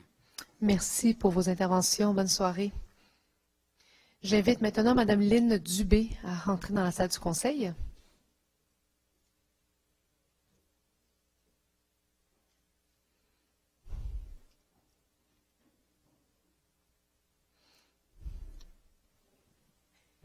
Bonsoir, Mme Dubé. Bonsoir. Bonsoir. Je vous remercie premièrement de nous donner l'opportunité de pouvoir nous exprimer. Je me rends bien compte que c'est ma première fois. J'espère que je n'aurai pas à revenir plusieurs fois comme plusieurs. Mais non, ce qui me tient à cœur et qui me préoccupe, dans le fond, ma question ce soir, c'est dans le cadre d'un Montréal accessible. On parle beaucoup d'accessibilité, je le vois partout sur Internet et je trouve ça excellent. Mais ma question, c'est est-ce qu'on a planifié dans ce contexte-là un plan pour pouvoir ajouter à chaque année, pendant plusieurs années, jusqu'à temps que ce soit complet, des intersections accessibles avec feu sonore pour les personnes non-voyantes? Parce que ce que je réalise, c'est que quand on voit, on a accès au petit bonhomme, puis à la main. C'est génial, mais je ne comprends pas pourquoi on n'a pas pensé au feu sonore quand on a intégré ça. Alors, c'est ma question ce soir. Merci. Et je l'adresse à Mme Plante. Merci, Mme Dubé, pour votre question. C'est M. Caldwell qui va répondre. M. Caldwell, à vous la réponse. Merci, Mme Dubé. Eric Allen Caldwell, non, ce n'est pas la voix de Mme Plante. Désolé. Écoutez, on a un comité de travail avec le regroupement des aveugles et des amblyopes du Montréal Métro, où il y a tout un processus d'accompagnement pour les demandes de feux sonores. On sait que lorsqu'on veut mettre un feu sonore, il y a plusieurs opérations à faire, s'assurer qu'il y a des haut-parleurs, qu'il y a un réaménagement de l'intersection avec des plaques podotactiles. Et puis, il y a un processus de validation avec l'Institut Nazareth-Louis Braille pour s'assurer des normes provinciales et un parcours qui est fait avec des spécialistes en orientation. Donc, c'est pour ça qu'à la Ville, on a mis en place cette collaboration avec le regroupement des aveugles et amblyopes pour justement prioriser les intersections parce qu'effectivement, on en fait à chaque année. On en fait à chaque année et surtout grâce à notre bonne collaboration avec l'association, on doit bien faire l'entretien parce que lorsqu'un feu sonore est mal entretenu et devient inefficace, il peut devenir dangereux, on en convient. Donc, on fait tout ce travail-là. Je serais intéressé à passer ça en revue avec vous, ou directement nous à la Ville, ou avec l'Association des aveugles et amblyopes, mais je vous rassure sur le fait qu'on en rajoute à chaque année. On a un processus rigoureux avec le milieu et les spécialistes pour s'assurer que ça soit bien fait, parce que, effectivement, comme vous dites, il y a du rattrapage à faire, mais on s'assure de bien le faire. OK, bien, je suis au courant de tout ça. Je vous remercie de ce que vous me donnez comme information ce soir. C'est pas du nouveau. Et peut-être vous relancer avec une question. Moi, je travaille pour l'Institut national canadien pour les aveugles et je ne suis pas ici pour eux ce soir, même si moi, j'en représente une partie, évidemment. Mais ma question, c'est, il y a une demande qui a été faite pour nos bureaux du métro Frontenac jusqu'à Partenay il y a déjà 1 an et on n'a toujours pas de réponse à savoir si ça va passer ou pas. Alors, c'est à chaque année, mais combien de temps ça prend avant de donner une réponse? Merci pour votre question, Monsieur Caldwell. Je vais m'enquérir très précisément de ce dossier-là parce que le processus que je vous ai décrit, c'est un processus de 6 à 8 mois. Donc, c'est une excellente question et je vais vous trouver la réponse parce que si c'est une priorité et visiblement ça se dégage comme étant une priorité, il faut le faire. Parce qu'on est 70 de l'équipe à être non-voyant. Donc, on marche sur Ontario tous les jours. On n'est pas tous en transport adapté, alors. Bien, je vous remercie beaucoup de vous être déplacés, de nous avoir sensibilisés à ça, parce qu'on va voir ce qu'il y en est. Parfait. Merci beaucoup. Merci, Mme Dubé. Bonne soirée. J'invite maintenant M. Gaston Tremblay à rentrer dans la salle du Conseil. Bonsoir, M. Tremblay. Bonsoir, Madame la Présidente. Bonsoir, Madame la mairesse et membres du Conseil. Mon nom est Gaston Tremblay et je représente l'Association régionale de soccer Concordia. Ma question s'adresse à Madame la mairesse. Comme mon collègue un peu plus tôt, je souhaite moi aussi aborder la question des terrains synthétiques de soccer. Selon des études, l'impact environnemental global d'un terrain naturel est plus grand que celui d'un terrain synthétique lorsque l'on tient compte des facteurs comme la consommation d'eau, la production de déchets, la pollution de l'eau et l'intoxication des sols. Il faut aussi savoir qu'il faut 5 terrains naturels avec les impacts environnementaux qui viennent avec pour égaler la performance d'un seul terrain synthétique. Les revêtements de gazon naturels requièrent des contrôles chimiques et mécaniques et la consommation d'eau est à peu près de 63 fois plus importante. Votre outil d'aide à la décision indique, et je le cite, que les températures mesurées sur un gazon naturel clairsemé, représentatif des terrains surutilisés en milieu urbain, présentent des températures se rapprochant considérablement de celles mesurées sur les surfaces de gazon synthétique. Fin de la citation. Nous ne sommes évidemment pas des experts scientifiques. Nous, c'est davantage les enfants et l'activité physique qui nous animent. Bien que les apparences semblent favoriser les terrains synthétiques, nous pensons qu'il faut plus d'informations scientifiques. Ma question, est-ce que la Ville de Montréal serait d'accord pour mandater, conjointement avec notre association, des experts indépendants afin de procéder rapidement à une analyse comparative entre les surfaces naturelles et synthétiques dans une perspective de développement durable tenant compte des dimensions environnementales, sociales et économiques? Merci de votre attention. Merci pour votre question. Monsieur Parizeau.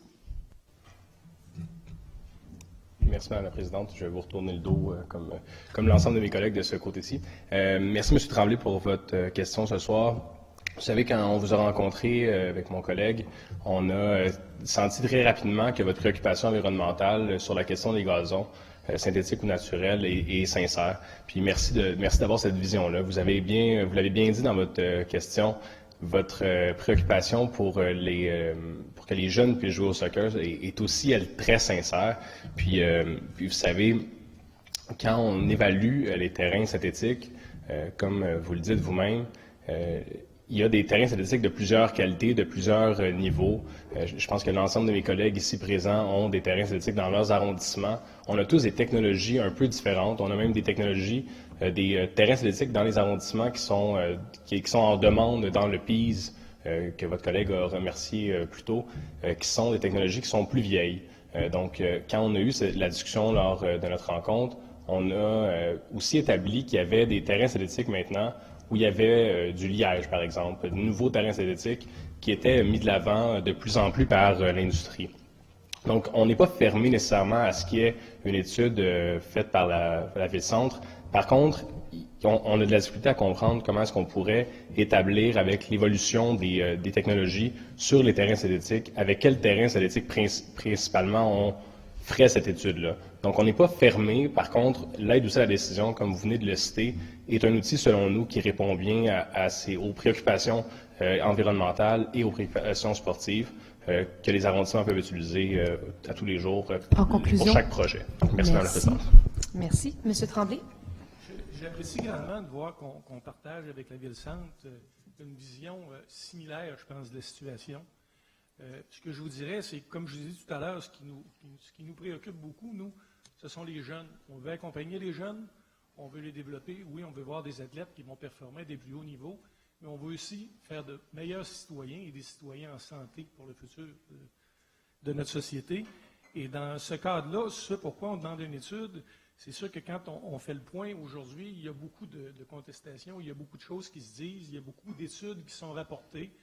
Donc, il y a des gens qui sont peut-être contre les synthétiques, alors qu'on devrait prendre le temps de faire le point et de s'assurer d'avoir de vraies études comparatives entre les deux types de terrains qui démontreraient effectivement qu'est-ce qui est la bonne solution. Puis la bonne solution, bien, je pense qu'elle est en cas par cas. Et sans études, on continuera toujours à avoir des gens qui vont nous dire oui, mais il y a une étude qui dit, oui, mais il y a une étude qui dit. On n'en a pas d'études actuellement, on en a demandé, on n'en a pas reçu. Merci pour votre intervention. Monsieur Parizeau. Bien, je suis content d'entendre, dans le fond, qu'on dit essentiellement la même chose. Là. Il y a beaucoup de oui-dire qui sont liés à des études. Je pense que tous les scientifiques pourraient regarder chaque étude individuellement, se rendre compte très rapidement que chacune de ces études-là, ou presque, ont été faites sur des terrains synthétiques de surfaces différentes qui ont évolué avec le temps. Donc, on dit essentiellement la même chose.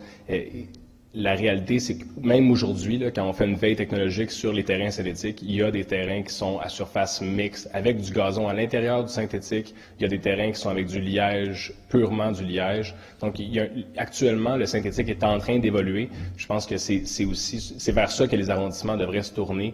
Il y a une évaluation qui doit être faite au cas par cas, comme vous le dites très bien, pour les besoins des arrondissements, puis les besoins des sportifs qui vont les utiliser. Parce qu'une chose que je voulais souligner dans la première question de Monsieur Michaud, on le sait à quel point la Ville-Centre vous demande de donner plusieurs heures pour les sports émergents, parce que les terrains de soccer peuvent être utilisés pour l'ensemble des sports émergents, pour une grosse partie des sports émergents. Donc, on le sait à quel point la demande et les besoins sont de plus en plus grands dans les arrondissements. Puis c'est aussi de ce côté-là qu'on doit voir au cas par cas chaque demande dans ces terrains synthétiques. Merci. Merci, M. Tremblay, pour vos questions. Merci. Bonne soirée. J'invite maintenant M. Chapman à rentrer dans la salle du Conseil. Bonsoir, M. Chapman. Bonsoir, Madame la Présidente et tout le monde. I'm just going to shout out to my cousin Stephen, who's out in the audience today. Thank you, Stephen, for coming all the way from Toronto. And I'm going to speak in English so he understands. There's a preoccupation among members of the Montreal Climate Coalition that the ecological transition plan that is currently being written will fail. And I mean, I'm being dramatic, but not for no reason. I would like to know by the members of the Executive Committee, Laurence Lévigny-Lalonde and Madame Laplante, whether or not they have learned lessons from the plans of Obama, the plans of Kathleen Wynne in Ontario, the plans of Rachel Notley in Alberta, and the plan of David Miller in Toronto, all of which were defeated by a large margin in the following election. Have you learned those lessons? Do you understand that the consultation that took place 3 years ago that involved 0.2% of the population of Montreal was insufficient? You cannot build a plan that will transform our city based on a minimal consultation like that. So do you have a plan to involve more people in this process? And if so, how many more? Thank you for your question. Mrs. Lavigne-Lalonde. Yes. Is it working? Thank you for your question. As you know, we are working on that plan since a few months, and I'm really sad that you think that we are going to fail. We haven't presented the plan yet, so I'll be really happy to listen to what you will have to say when you are going to see the plan, but I'm really, really optimistic. I think we are going in the right direction. I haven't read the plan you just mentioned, but we have learned other inspiring history about Vancouver and other really inspiring cities. We know that we have to work with a lot of people. This is why we put a table with more than 20 persons that are working every week to help us to achieve our goals. And I'm pretty sure that we are in the good direction. We know that we need to work with everybody. This is why we are talking to all the ecological group. This is why we are going to march on September 27. This is why we are talking to everybody that can be involved in that plan. And we will keep going in that direction, and I'm pretty sure that we will achieve our goals. Thank you for your answer. Mr. Chapman, do you have a second question? Yes, indeed. Thank you.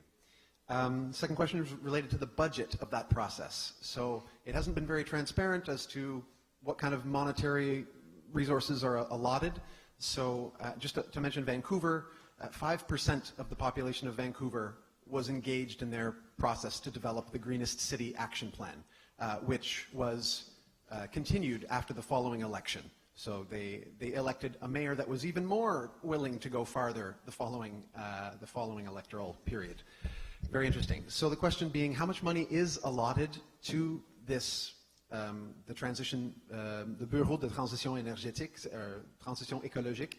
What is the budget for this bureau? And yeah. Thank you for your question, Madame la Mairesse. Thank you. The details around the budget allocated to the Bureau, we definitely don't have that in hand because it's a whole division that is part of Développement Durable as well, and the Environment Division. One thing I want to mention is that it is crucial for us that if we want this plan to be as ambitious as it's needed, of course we're working with our own Bureau, but we're also working with a table of, I would say, experts or people that have knowledge in their own field. And so we are being, I could tell you about the Suzuki Foundation, and there's Trottier and many others. So I think it's important to keep in mind that we're not doing this in our office by ourselves. I think it's important to open up to other people as well. And of course, to involve the population. At the same time, there's this urge of taking action, and I definitely want to take, I want to be able to, and I should say we, as an administration, want to be able to present this plan, or at least to start, the first consultation as soon as possible. But just keep in mind that we are definitely not doing this like in our office with closed doors. It's important that we verify and get the experience and knowledge of many, many people. Thank you. Thank you very much. Thank you for your questions, Mr. Chapman. Have a good evening. J'invite maintenant Monsieur Sean Katz à rentrer dans la salle du Conseil. Bonsoir, Monsieur Katz. Bonsoir. Allez-y. Merci. Alors, ma question va suivre beaucoup ce que Matthew vient de dire. On sait que réussir une transition écologique à la hauteur de ce qu'exige la science nécessitera une mobilisation citoyenne sans précédent.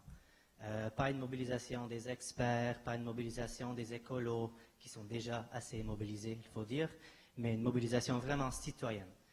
À l'opposé, quelconque plan ambitieux, développé sans une participation publique qui est très large et profonde en amont, risquera aussi de buter à un rejet de la population ou pour le moins de sacrifier les énergies et forces collectives qui seront pourtant essentielles à sa réussite.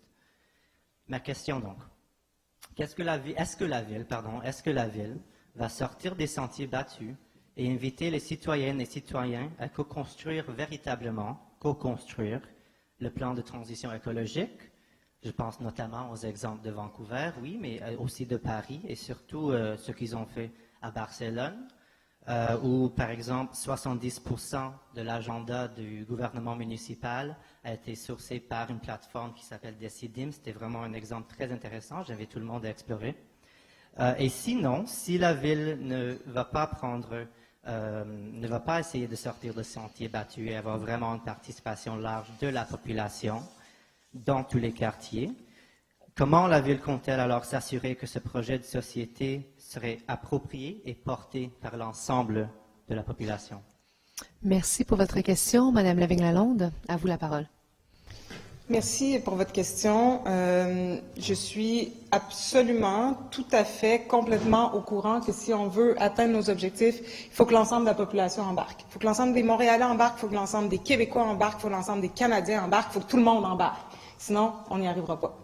Par contre, il y a différentes façons de faire les choses. Quand Vancouver a commencé le processus de Greenest City, ça fait quand même plusieurs années. Là, on est à peu près 10 ans plus tard, là. Donc, tout le monde nous dit qu'il faut qu'on agisse vite. On peut décider qu'on va coécrire un plan, puis qu'on va travailler avec chaque personne, chaque quartier pour écrire un plan comme Vancouver le fait, mais notre plan, on va l'avoir dans 6 ans. Nous, on a choisi une autre façon de travailler. On a choisi de travailler avec les fondations. On a choisi de travailler avec une table de 20 personnes qui ne sont pas que des experts de données. Il y a aussi des gens dans ces groupes-là qui sont des organismes, oui, écolos, parce que les organismes écolos ont aussi des membres, font aussi de la mobilisation. Et je suis très au courant qu'il faut qu'on aille à parler à ceux. Il faut absolument qu'on embarque ceux qui sont loin de ces réseaux-là. Mais commençons par embarquer déjà ceux qui sont nos alliés naturels dans ce qu'on veut faire comme ville. Et à partir de là, on va déjà être plusieurs sur la ligne de départ pour aller faire ce travail conjointement. Et on n'a pas l'intention de juste écrire ce plan-là tout seul de notre côté, de le présenter puis que ça s'arrête là. On a l'intention que dans ce plan-là, il y ait un grand volet qui touche à la mobilisation parce qu'on n'y arrivera pas si on n'embarque pas tout le monde. Puis on en est tout à fait conscient.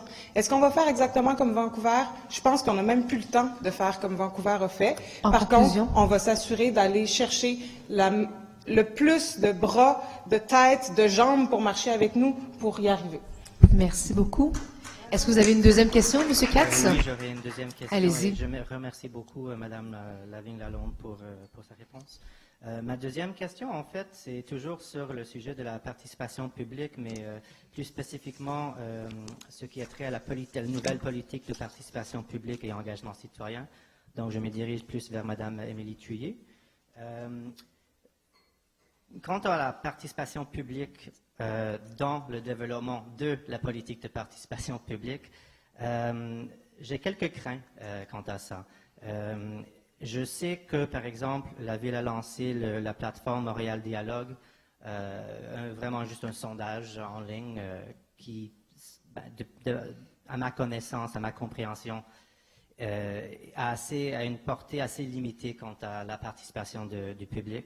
Il y a aussi quelques kiosques qui sillonnent la ville, mais ces deux mécanismes-là sont assez peu connus de la population et on ne peut pas dire que c'est vraiment une participation très large ou active juste sur ces deux points-là. Alors, ma question est, est-ce que la Ville va miser sur une participation citoyenne large et profonde dans le développement en amont, encore une fois, de cette politique de participation publique? Si oui, à travers quel dispositif, quel mécanisme? Et sinon, pourquoi pas? Merci pour votre question. Madame Thuillier, à vous la parole. Oui, bonsoir. Alors, j'ai une petite minute pour vous répondre. Ça sera trop peu, mais on pourra s'en reparler. Alors, effectivement, en ce moment, le dispositif de consultation du public est restreint. Et c'est là où on est dans la démarche Par contre, il y a une démarche qui se fait auprès des experts. Il y a beaucoup d'experts de la participation publique à Montréal qui ont des choses très importantes à nous dire. Donc, ce sont des gens que nous consultons aussi. Et il y aura une grande place à la participation publique, mais on parle aussi d'engagement citoyen. Et les démarches viendront plus tard, donc dans le courant de l'automne. Il y aura aussi toute la démarche avec l'Office de consultation publique. Et là, vraiment, on travaille avec les experts de l'Office de consultation publique pour faire en sorte que ça soit le plus large possible et qu'on aille rejoindre tout un chacun là où il se trouve, en plus de se déplacer quand il y aura des soirées. Merci. Merci, Mme Thuillier. Merci, M. Katz. Bonne soirée. Alors, malheureusement, c'est tout le temps que nous avions pour la période de questions du public. Alors, je rappelle que demain matin, il y en a une autre pour ceux et celles qui souhaitent participer.